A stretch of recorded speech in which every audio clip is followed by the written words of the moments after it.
तो आज का वीडियो हमारा था हेलो एल्केन्स का आईयूपीएसी नाम या हेलो एल्केन्स के नाम सामान्य नाम कैसे दिए जाते हैं। हेलो एल्केन्स के नाम लिखने से पहले हमें एल्किल समूह का नाम देना पड़ता है। हेलो एल्केन्स में कौन सा एल्किल समूह जुड़ा है सबसे पहले हम उसका नाम लिख लें, फिर उसके बाद हेलोजन का नाम लिख लें। तो जैसे हमने यहाँ उदाहरण लिखा है C2H5Cl, तो हम सबसे पहले C2H5 का नाम और फिर Cl का नाम। तो C2H5 का नाम यहाँ पे Cl एथिल होता है और Cl हमारा क्लोराइड कहलाता है, तो नाम हो गया एथिल क्लोराइड। तो वही मैंने यहाँ पे डेफिनेशन में लिखा हुआ है कि हेलो एल्कीन या एल्किल हैलाइडों के सामान्य नाम लिखते समय पहले एल्किल समूह का नाम, ये लाइन आप ध्यान देंगे, एल्किल समूह का नाम, उसके बाद हैलाइड का नाम जोड़ देते हैं तो नाम हो जाएगा एथिल क्लोराइड। अब मान लिया जाए मैं यहाँ पे CH3Cl कर देता हूँ तो ये नाम हो जाएगा CH3 हमारा मीथेन से बना है, मीथेन से एक एच कम कर दिया तो बन गया मैथिल।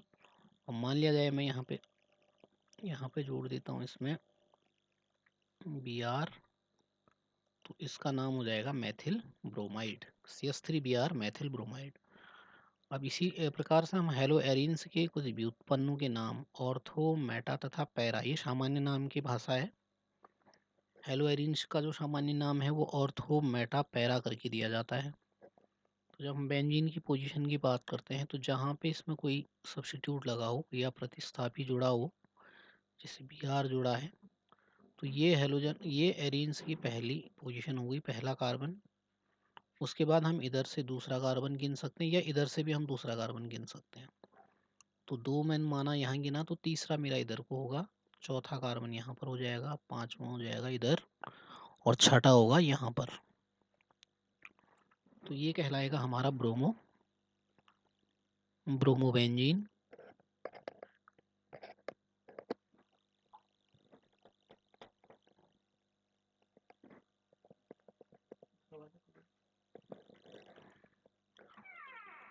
ये कहलाएगा हमारा ब्रोमोबेंजीन। तो पहला हमारा जो है पैरा ब्रोमोबेंजीन कह सकते हैं आप इसको, या हम यहाँ पे बात करते हैं तो हमारा 1 और 3rd, 1 2 3 4 5 6, 1 और 4th को हम पैरा और 1/4 पैरा हो जाएगा, तो 2 और 6 ऑर्थो और 3 और 5 मेटा। तो इसको हम मेटा कहेंगे। देखिए यहाँ पर पहली पोजीशन Br की ये है, दूसरी ये है, तीसरी ये है, तो ये हमारा meta bromo, meta di bromo. Di का मतलब दो Br लगे हैं, यानी कि डाई हेलो एरीन है। ये डाई का मतलब दो, दो हेलोजन एक ही अणु में है तो डाई हेलो एरीन्स, या हम इसे कहेंगे मेटा डाई ब्रोमो बेंजीन। तो मेटा का मतलब मेटा पोजीशन पे एक Br है, ब्रोमीन हमारा ब्रोमो हो जाएगा और बेंजीन बेंजीन हो गया। तो इसी प्रकार से हमारा ये सिमेट्रिक ट्राइब्रोमो बेंजीन है। अगर हम इसकी कि दो भाग कर दें तो दोनों हिस्सों में Br है, Br को हम सेंटर मान लें तो दोनों हिस्से समान हैं। इस समान हिस्सों को दोनों तरफ सिमेट्रिक कहते हैं, तो एक जिनमें देखने में एक रूपता हो, दिखने में एक रूपता हो, तो हम इनको कहते हैं केमिस्ट्री की भाषा में सिमेट्रिक।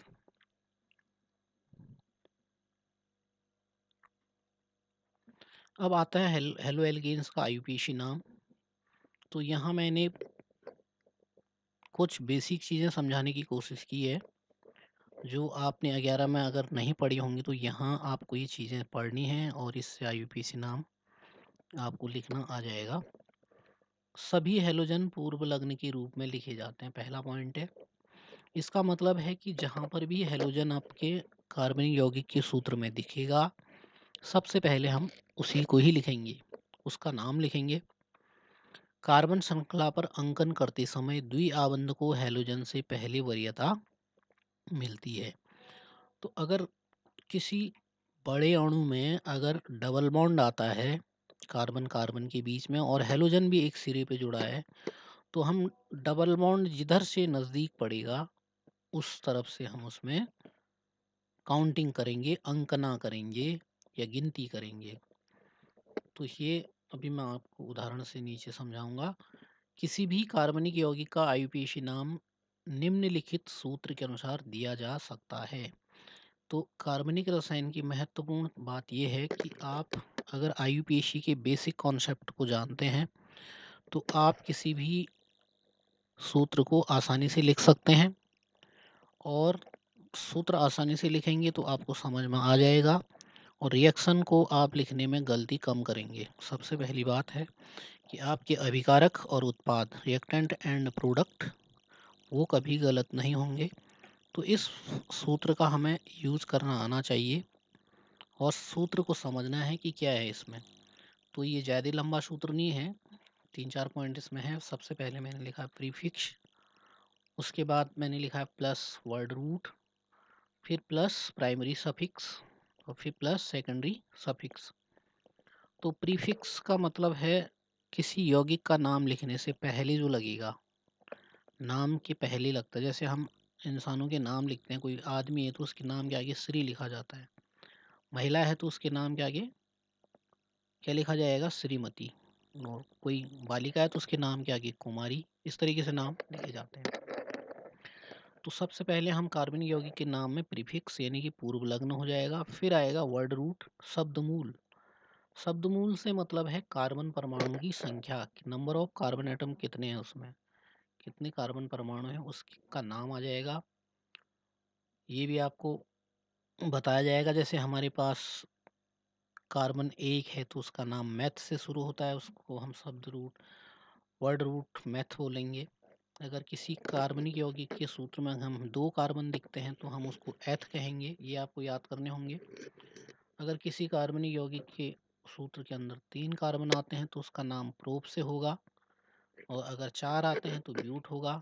और किसी सूत्र के अंदर अगर 5 कार्बन आपको दिखते हैं तो उसका नाम पेंट होगा, 6 दिखते हैं तो हेक्स होगा, और 7 दिखते हैं तो हेप्ट होगा, 8 के लिए ऑक्ट होगा, 9 अगर किसी सूत्र के अंदर 9 कार्बन आप देखते हैं तो उसका नाम नोन होगा, नोन से शुरू होगा शब्दमूल उसका।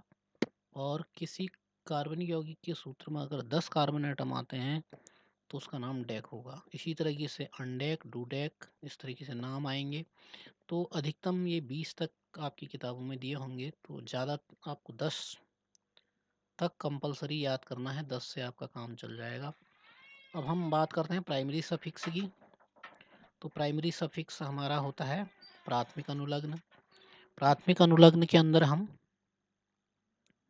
प्राथमिक अनुलग्न में हम 3 बातों की चर्चा करेंगे। प्राथमिक अनुलग्न हमारा बॉन्ड को ये रिप्रेजेंट करेगा, प्राथमिक अनुलग्न प्राइमरी सफिक्स। इसमें हमारे 3 बॉन्ड आते हैं। सबसे पहले सिंगल बॉन्ड अगर है तो उसके लिए हम क्या यूज़ करेंगे, डबल बॉन्ड है तो उसके लिए क्या होगा, और ट्रिपल बॉन्ड है तो उसके नाम के आगे क्या लगाएंगे। मान लिया जाए अगर प्राइमरी सफिक्स, यहाँ सब मैंने समझा रखा आपको। तो अगर सिंगल बॉन्ड आता है तो हम उसके नाम के सबसे पहले पूर्व लग्न ढूंढ लेंगे उसमें, फिर कितने कार्बन हैं उनके नाम लिख लेंगे। जैसे 1 है तो मैथ, 2 है तो एथ, 3 है तो प्रोप, इस तरीके से आ जाएगा। अब अगर उनके बीच में सिंगल बॉन्ड है तो एन लगेगा, डबल बॉन्ड है तो इन लगेगा, ट्रिपल बॉन्ड है तो आइन यूज होगा, और प्लस बाद में आता है सेकेंडरी सफिक्स। सेकेंडरी सफिक्स का मतलब समझ लीजिए, जैसे लास्ट में जो है लोग अपनी कास्ट लिख देते हैं, वही चीज़ हमारा यहाँ पे कार्बनिक यौगिक के नाम के अंत में लगता है, सेकेंडरी सफिक्स ये लास्ट में जोड़ा जाएगा। यानी कि किस परिवार से है, वो अल्कोहल से है तो ऑल लगेगा, कार्बोक्सिलिक फैमिली का मेंबर है तो ओइक अम्ल लगेगा, एल्डिहाइड फैमिली का सदस्य है तो एल्डी अल लगेगा, अल या एल भी लिखा होगा आपकी किताब में।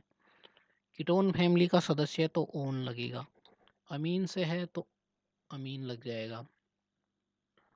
तो इस तरीके से ये नाम आएगा सेकेंडरी सफिक्स। और यहाँ जो हमारा पहला चैप्टर है उसमें सेकेंडरी सफिक्स नहीं आएगा, ये बात ध्यान देंगे आप। हेलो एल्केन्स और हेलो एरीन्स के अंदर सेकेंडरी सफिक्स कुछ नहीं है। और जो हेलो एल्केन्स और हेलो जो हमारे हेलोजन हैं वो पूर्व लग्न के रूप में यूज होते हैं। तो बचा क्या हमारे पास हेलो एल्केन्स के अंदर, वर्ड रूटर प्राइमरी सफिक्स, इसके आधार पे ही और ये पूर्व लग्न के आधार पे हमने नाम रखने हैं। सेकेंडरी सफिक्स हमारा जो क्रियात्मक समूह है, फंक्शनल ग्रुप जिसे कहते हैं, उसमें यूज होगा। तो यहाँ पे मैंने इस सूत्र की हिंदी लिखी हुई है, पूर्व लग्न प्लस शब्दमूल प्लस प्राथमिक अनुलग्न प्लस द्वितीयक अनुलग्न। अब बात करें फिर से, मैं यहाँ पे पूर्व लग्न के बारे में आप पढ़ लीजिए। यौगिक के नाम से पहले लिखे जाते हैं, जैसे क्लोरो ब्रोमो आयोडो, इस तरीके से बात की है। जैसे मैंने आपको बताया कि श्री, श्रीमती, कुमारी, इस तरीके से जो नाम लिखे जाते हैं वो है। शब्दमूल कितने कार्बन हैं, उनकी संख्या के आधार पे नाम यहाँ पे दिया है। एक कार्बन के लिए मैथ, 2 के लिए एथ, तो ये 10 तक आपको याद करने हैं। C3 प्रोप, C4 ब्यूट, C5 फेंट, अगर C6 आता है तो हैक्स, C7 आता है तो हैप्ट, C8 आता है तो ऑक्ट, C9 आता है तो नोन, और C10 आता है तो डेक, अनडेक, डूडेक, ट्राइडेक, टेट्राडेक, इस तरीके से नाम होंगे। तो 10 तक कंपलसरी है। प्राइमरी सफिक्स की बात करी थी, तो प्राथमिक अनुलग्न में हमारे ये बात मैंने बताई थी, कार्बन कार्बन के बीच में कौन सा बॉन्ड है। सिंगल है तो आपको एन लिखना पड़ेगा शब्दमूल के बाद, और अगर डबल बॉन्ड आता है तो आपको उसके नाम शब्दमूल में इन जोड़ना पड़ेगा। कार्बन कार्बन के बीच में ट्रिपल बॉन्ड आता है तो आपको यूज़ करना है आइन। तो ये सब लिखा हुआ है यहाँ पर। द्वितीयक अनुलग्न, प्राथमिक अनुलग्न के बाद द्वितीयक अनुलग्न आईयूपीएसी नाम के अंत में लगाया जाता है। यथा OH के लिए हम अल्कोहल, हमारा OH को रिप्रेजेंट करता है, OH रिप्रेजेंट करता है अल्कोहल को, तो आईयूपीएसी में OH के लिए हम अल्कोहल ना लिख करके ऑल लिख देंगे। CHO हमारा एल्डिहाइड कहलाता है, एल्डिहाइड परिवार है, इसमें बहुत सारे एल्डिहाइड आते हैं, तो इसके लिए हम एल्डिहाइड ना लिख करके आईयूपीएसी में अल लिखेंगे, ये बात ध्यान देनी है। कीटोन हमारा C डबल बॉन्ड O होता है, दोनों तरफ C होता है, कीटोन की इस तरफ भी C होगा, तो कीटोन के नाम को कीटोन न लिख करके उसको आईयूपीएसी में ओन लिखा जाएगा। ऐसे COOH है तो कार्बोक्सिलिक अम्ल के लिए हम ओइक अम्ल यूज करेंगे, आईयूपीएसी के अनुसार कार्बोक्सिलिक अम्ल नहीं लिखेंगे इसको। संपूर्ण सूत्र का उपयोग, ये बहुत इंपॉर्टेंट उदाहरण यहाँ पे समझाया गया है आपको। ये आपको इसलिए समझाया जा रहा है कि अगर आपने 11 में नहीं समझा है या छूट गया है लॉकडाउन की वजह से, तो इसलिए मैं इसकी डिटेल वाइज आपको समझा रहा हूँ। एक एक चीज़ को ध्यान से समझेंगे।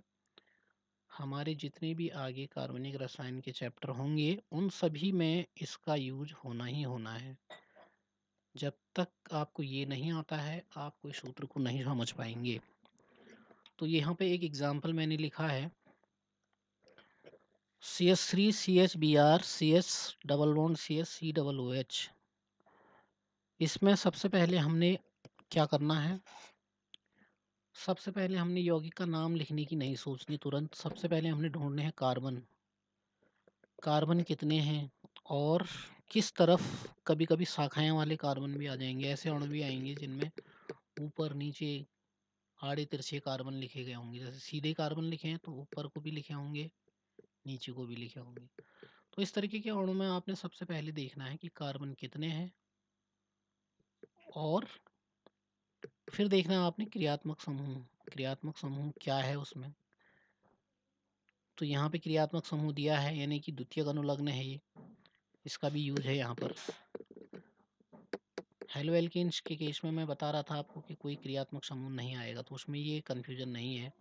इसमें मैं पूरा सूत्र का उपयोग कैसे किया जाता है इसलिए मैंने इसमें क्रियात्मक समूह ऐड कर दिया है।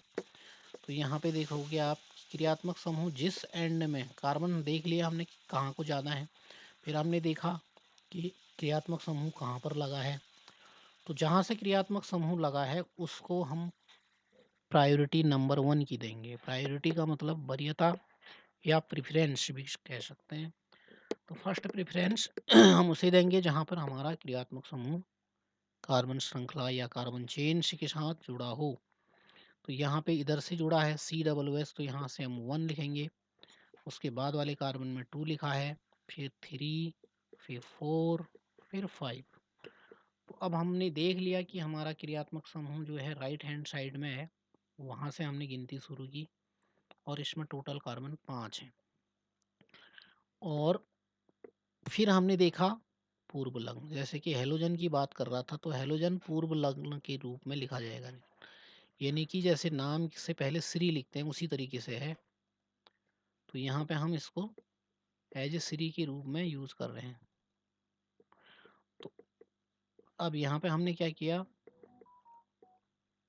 यहाँ पे हमने सबसे पहले Br का नाम लिख दिया। कहाँ पर, फोर्थ कार्बन पर है, तो हमने कार्बन की पोजीशन भी लिखनी है कि कहाँ पर लगा है हमारा Br। तो ये फोर्थ कार्बन पे है, तो इसको हमने लिखा 4 ब्रोमो। Br का मतलब ब्रोमो। ये हमारे एज ए 3 के रूप में यूज हो गया, तो ये 4 ब्रोमो हो गया। अब हमने कहा शब्दमूल, पूर्व लग्न आ गया शब्दमूल। शब्दमूल का मतलब कितने कार्बन गिने, 5 गिने, 5 के लिए नाम दे दिया फेंट। अब हमने देखना है बॉन्ड कैसे लगे हैं, तो इसमें एक जगह पर डबल बॉन्ड आ गया, ये आ गया हमारा डबल बॉन्ड। तो अब हम क्या करेंगे, 1 2 दूसरे कार्बन से हमारा डबल बॉन्ड स्टार्ट हो गया है, तो पेंट ए न लिख करके हम डबल बॉन्ड को वरीयता देंगे, तो पेंट 2 इन, यानी कि दूसरे कार्बन से डबल बॉन्ड शुरू हो गया, तो पेंट 2 इन। डबल बॉन्ड के लिए इन का यूज होना है। 1 ओइक अम्ल, यानी कि कार्बोक्सिलिक अम्ल है, COH कार्बोक्सिलिक अम्ल है, इसको हमने IUPAC में ओइक अम्ल लिखना है। तो अब हमारा पूरा नाम पढ़ा जाएगा, 4 ब्रोमो पेंट 2 इन 1 ओइक अम्ल। अब जो हमारा सूत्र था, फिर से मैं एक बार सूत्र आपको दिखा देता हूँ। यहाँ पर ये है prefix, word root, primary suffix, secondary suffix, यानी कि पूर्व लग्न, शब्दमूल, प्राथमिक अनुलग्न, द्वितीयक अनुलग्न। तो अब इस सूत्र में हमारे पास कौन सी चीज क्या है, ये भी मैंने आपको क्लियर करा रखी है। यहाँ पर देखो, प्रीफिक्स हमारे जो सूत्र में क्या था, ब्रोमो, 4 ब्रोमो, फोर्थ वाले कार्बन पे लगा है Br, 4 ब्रोमो। शब्दमूल कितने कार्बन गिने आपने, 5, 5 कार्बन के लिए क्या शब्दमूल आएगा, पेंट। प्राइमरी सफिक्स में 3 बातें आनी हैं, सिंगल बॉन्ड, डबल बॉन्ड और ट्रिपल बॉन्ड। इसका मतलब है सिंगल बॉन्ड, डबल बॉन्ड और ट्रिपल बॉन्ड। सिंगल बॉन्ड के लिए हमने एन का उपयोग करना है, अगर उसमें सिंगल बॉन्ड है सारे के सारे, तब सिंगल बॉन्ड। अगर नहीं है तो हमने, डबल बॉन्ड है तो हमने इन लगाना है, और डबल के साथ अगर हमारा खाली ट्रिपल बॉन्ड है तो हम लगाएंगे आइन। तो यहाँ पर डबल बॉन्ड आया है सूत्र में, तो हम 2 इन लगाएंगे। यहाँ सिंगल बॉन्ड है परंतु डबल बॉन्ड को वरीयता दी जाती है, तो सिंगल बॉन्ड भी है, डबल बॉन्ड भी है, तो ऐसे में हमने डबल बॉन्ड को प्रमुखता दी है, तो डबल बॉन्ड का नाम हमारा 2 इन है। उस द्वितीय अनुलग्न में हमारे पास ओइक अम्ल है, तो कार्बोक्सिलिक समूह, जिसको हम क्या कह रहे हैं, COOH। कार्बोक्सिलिक समूह का नाम हमने क्या लिखना है, ओइक अम्ल। तो इन सारी बातों को ध्यान में रखते हुए हम जो है सूत्र का नाम लिखेंगे, और इसी सीक्वेंस में अगर हम किसी भी यौगिक का नाम लिखेंगे तो हमारा जो फॉर्मूला है वो गलत नहीं होगा, उसका नाम सही होगा। यदि 2 समान हैलोजन परमाणु श्रृंखला के एक कार्बन परमाणु पे जुड़े हों तो उसे जेम डाई हैलाइड कहते हैं। जेम डाई हैलाइड की परिभाषा लिखी गई है, ये IUPAC नाम मैंने आपको यहाँ तक समझा दिया है, सूत्र पे आप ध्यान देंगे। जैसे यहाँ पे मैंने लिखा है आपको लिखा हुआ है डाई हैलाइड क्या होता है, जेम डाई हैलाइड क्या है। जेम डाई शब्द आ गया जेम, जेम मीन्स ये है कि अगर एक ही कार्बन परमाणु पर 2 एक ही जैसे हैलोजन परमाणु जुड़े हों तो उसको नाम देंगे हम जेम डाई। डाई मतलब 2, और जेम का मतलब एक ही जैसे 2 परमाणु एक ही कार्बन एटम पर जुड़े हों। तो यहाँ पे नाम है 1,1 डाइक्लोरोएथेनी, IUPAC नाम लिखा गया है। यहाँ पे हैलोजन की तरफ से 1 होगा, यहाँ पर 2 होगा, तो हैलोजन को पूर्व लग्न के रूप में लिखना है, प्रीफिक्स जैसे श्री लिखा जाता है किसी व्यक्ति के नाम के आगे, उसी तरीके से इनके नाम पहले आ जाएंगे।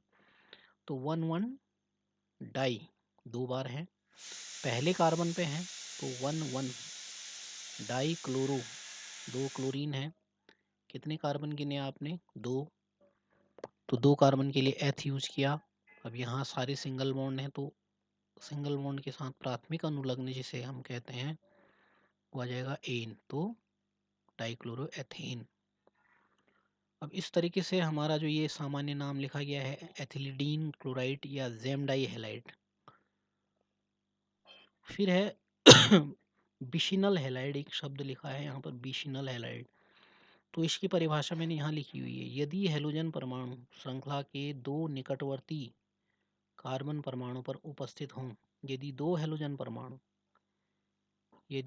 परमाणु श्रृंखला के दो निकटवर्ती कार्बन परमाणु पर उपस्थित हों, यदि हैलोजन परमाणु श्रृंखला के दो निकटवर्ती कार्बन एक कार्बन ये है, दूसरा ये है, और हैलोजन परमाणु इन दोनों पे जुड़ा है, पहले वाले पे Cl, दूसरे वाले पर भी Cl, तो इन्हें हम क्या कहेंगे, विसिनल हैलाइड को हम कहेंगे विसिनल हैलाइड। आईपीएसी में हम इनके नाम अगर लिखें तो यहाँ पे काउंटिंग आप कहीं से भी कर सकते हैं। दो कार्बन है तो राइट से मैं ज़्यादातर यूज़ करता हूँ, तो आप यहाँ पे 1 और 2, 1 और 2 दोनों पे क्लोरीन आया है। एक सीरी मान लिया जाए, एक पहले वाले कार्बन है, दूसरा सीरी दूसरे वाले कार्बन पे। तो अगर मैं सीरी इसलिए कह रहा हूँ क्योंकि नाम को समझने के लिए भी मैं यूज़ कर रहा हूँ इसको।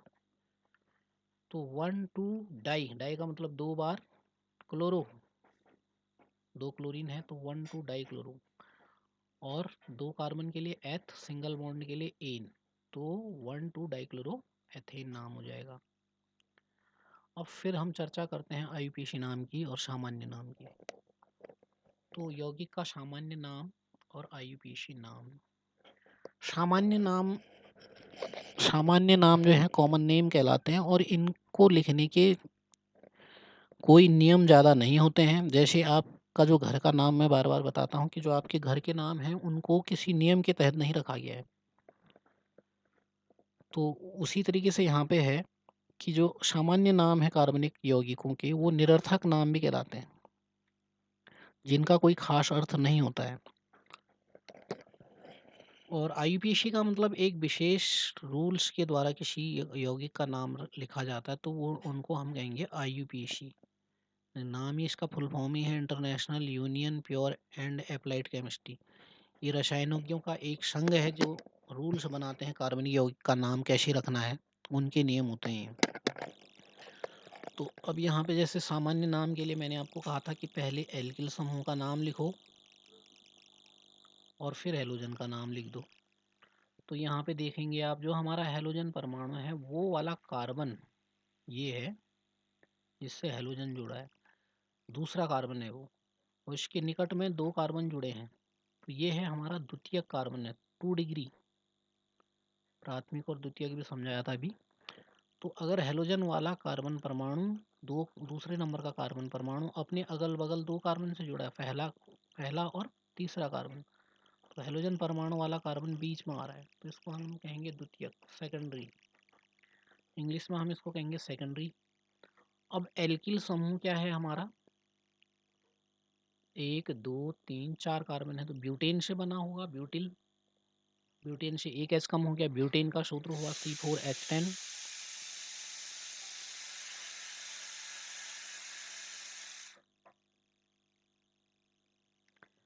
तो इसका नाम हो जाएगा द्वितीयक ब्यूटिल या सेकेंडरी ब्यूटिल।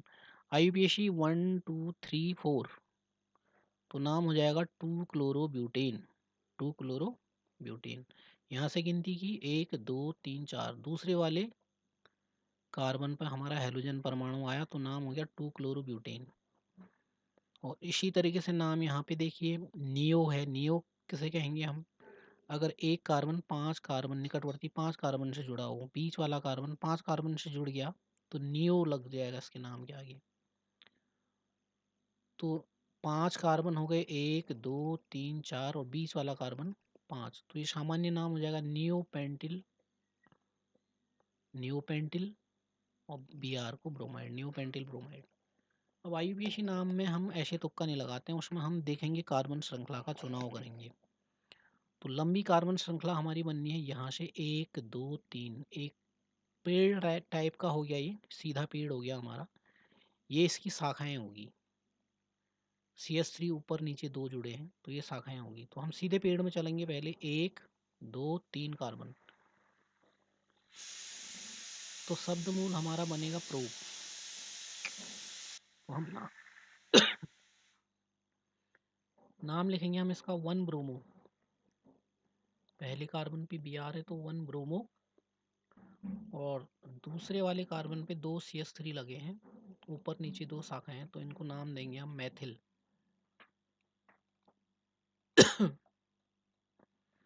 तो नाम हो जाएगा 1 ब्रोमो 2 डाइमेथिल 3 कार्बन के लिए प्रोपेन। Thank you.